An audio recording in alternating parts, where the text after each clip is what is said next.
आप लोगों ने मुझे प्रधान सेवक के रूप में कार्य की ज़िम्मेवारी दी है और लाल किले पर से मैंने जब 15 अगस्त मुझे पहली बार बोलने का अवसर मिला था, स्वच्छता के संबंध में मैंने बात कही थी।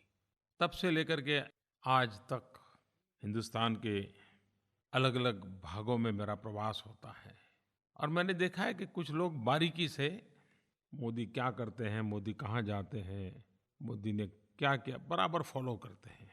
क्योंकि मुझे एक बड़ा इंटरेस्टिंग फ़ोन कॉल आया और मैंने भी शायद इस प्रकार से चीज़ को सोचा नहीं था। लेकिन मैं इस बात को उन्होंने जो पकड़ा है इसके लिए मैं आभारी हूँ। ये फ़ोन कॉल से आपको भी ध्यान में आएगा। प्रणाम मोदी जी। मैं नैना मुंबई से। मोदी जी, टीवी पर और सोशल मीडिया में आजकल मैंने हमेशा देखती हूँ, आप जहाँ भी जाते हैं वहाँ के लोग साफ सफाई पर विशेष ध्यान देते हैं। मुंबई हो या सूरत, आपके आह्वान पर लोगों ने सामूहिक रूप से स्वच्छता को एक मिशन के रूप में अपनाया है। बड़े तो बड़े, बच्चों में भी स्वच्छता को लेकर जागरूकता आई है। कई बार उन्हें सड़क पर बड़ों को गंदगी फैलाते हुए टोकते हुए देखा है। काशी के घाटों से जो आपने स्वच्छता की एक मुहिम शुरू की थी, वो आपकी प्रेरणा से एक आंदोलन का रूप ले चुकी है। आपकी बात सही है कि मैं जहाँ-जहाँ जाता हूँ, वहाँ सरकारी मशीनरी तो सफाई का काम करती हैं, लेकिन इन दिनों समाज में भी एक सफाई का उत्सव बन जाता है। मेरे जाने के 5 दिन पहले, 7 दिन पहले, 10 दिन पहले काफ़ी मात्रा में सफाई के कार्यक्रम होते हैं। मीडिया भी उसको बड़ा प्राधान्य देता है। अभी मैं कुछ दिन पहले कच्छ गया था गुजरात में। बहुत बड़ा सफाई अभियान चला वहाँ। मैंने भी इसको जोड़ करके नहीं देखा था, लेकिन जब ये फ़ोन कॉल आया तो मैं भी सोचने लगा और मैंने देखा हाँ, ये बात सही है। आप कल्पना कर सकते हैं मुझे कितना आनंद होता है इस बात को जान कर के और देश भी इन चीज़ों को कैसे बढ़िया ढंग से नोटिस कर रहा है। मेरे लिए इससे बढ़कर के क्या खुशी होगी कि मेरी यात्रा से भी स्वच्छता को जोड़ दिया गया है। प्रधानमंत्री के स्वागत के लिए बाकी जो तैयारियां होने की आदत होगी होगी, लेकिन स्वच्छता प्रमुख बात होगी। ये अपने आप में स्वच्छता प्रेमी किसी को भी आनंददायक है, प्रेरक है। मैं इस स्वच्छता के काम को बल देने वाले सभी को बधाई देता हूँ। किसी ने मुझे एक सुझाव दिया, वैसे वो बड़ा मजाकिया सुझाव है। मैं नहीं जानता हूँ कि मैं इसको कर पाऊँगा कि नहीं कर पाऊँगा। मोदी जी, अब आप प्रवास तय करते समय जो भी प्रवास माँगे उनको कहो कि भई अगर मुझे बुलाना है तो स्वच्छता का स्तर कैसा होगा? कितना टन कूड़ा-कचरा आप मुझे भेंट करोगे? उसके आधार पर मैं अपना प्रवास तय करूँ। आइडिया बहुत अच्छा है, लेकिन मुझे सोचना पड़ेगा। लेकिन ये बात सही है कि ये मोमेंट तो बनना चाहिए कि और चीज़ें भेंट-सौगात में देने के बजाय अच्छा ही होगा कि हम भेंट-सौगात में इतना टन कूड़ा-कचरा सफाई करके दे देंगे। कितने लोगों को बीमार होने से हम बचाएँगे, कितना बड़ा मानवता का काम होगा। एक बात ज़रूर मैं कहना चाहूँगा कि ये जो कूड़ा-कचरा है, इसको हम वेस्ट न मानें, वो वेल्थ है, एक रिसोर्स है। इसे सिर्फ गार्बेज के रूप में न देखें।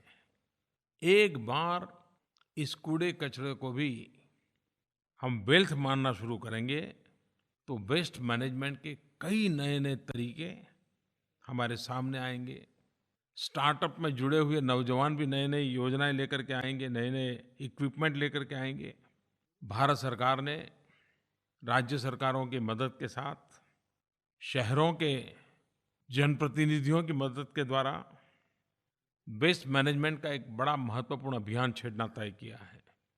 5 जून विश्व पर्यावरण दिवस पर देश के करीब 4000 नगरों में सॉलिड वेस्ट, लिक्विड वेस्ट इसको कलेक्ट करने के लिए उस प्रकार के साधन उपलब्ध होने वाले हैं। 2 प्रकार के कूड़ेदान उपलब्ध होंगे, एक ग्रीन कलर का, दूसरा ब्लू कलर का। 2 प्रकार के वेस्ट निकलते हैं, एक लिक्विड वेस्ट होता है और एक ड्राई वेस्ट होता है। अगर हम डिसिप्लिन फॉलो करें, इन 4000 नगरों में ये जो कूड़ेदान रखे जाने वाले हैं, सूखा कचरा नीले कूड़ेदान में डालें और गीला कचरा हरे कूड़ेदान में डालें। जैसे किचन का जो वेस्ट निकलता है, साग सब्जियों के छिलके हो, बचा हुआ भोजन हो, अंडे के छिलके हो, पेड़ पौधों के पत्ते आदि हो, ये सारे गीले वेस्ट है और उसको हरे कूड़ेदान में डालें। ये सारी चीज़ें ऐसे हैं जो खेत में काम आती हैं। अगर खेत का रंग हरा इतना याद रखोगे तो हरे कूड़ेदान में क्या डालना है वो याद रह जाएगा। और दूसरा कूड़ा कचरा ये है, जैसे रद्दी कागज है, गत्ता है, लोहा है, कांच है, कपड़ा है, प्लास्टिक है, पॉलीथीन है, टूटे हुए डिब्बे हैं, रबड़ है, धातुएं हैं, कई चीज़ें होगी। ये सारी चीज़ें एक प्रकार से सूखा कचरा है जिसको मशीन में डाल करके रिसाइकल करना पड़ता है। वैसे कभी वो उपयोग नहीं आ सकता। उसको नीले कूड़ेदान में डालना है। मुझे विश्वास है कि हम एक कल्चर डेवलप करेंगे स्वच्छता की ओर। हर बार नए कदम हमें उठाते ही जाना है, तब जाकर के हम गांधी जी जिन सपनों को देखते थे वो स्वच्छता वाला सपना हम पूरा कर पाएंगे। आज मुझे गर्व के साथ एक बात का जिक्र करना है। एक इंसान भी अगर मन में ठान ले तो कितना बड़ा जन आंदोलन खड़ा कर सकता है। स्वच्छता का काम ऐसा ही है। पिछले दिनों आपके कान पे खबर आई होगी, मुंबई में गंदा माने जाने वाला वर्सोवा बीच आज एक साफ सुथरा सुंदर वर्सोवा बीच बन गया। ये अचानक नहीं हुआ है। करीब 80-90 सप्ताह तक नागरिकों ने लगातार मेहनत करके ये वर्सोवा बीच का कायापलट कर दिया।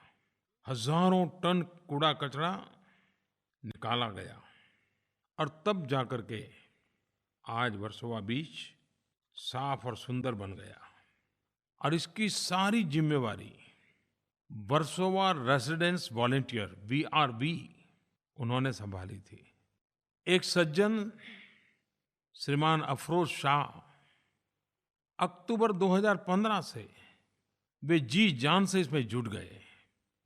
धीरे धीरे ये कारवां बढ़ता चला गया, जन आंदोलन में बदल गया।